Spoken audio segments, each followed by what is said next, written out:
Hello viewers, hope you all are fine and having some great fun. In this video, you are going to learn how to insert text vertically in Excel. So to insert text vertically in Excel, first of all we will select the cells and merge and center, and now write here any text which you want to insert vertically. Say I am writing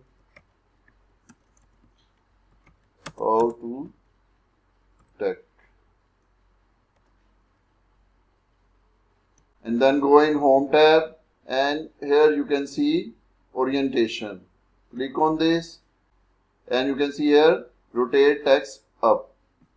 Select this and then centralize it.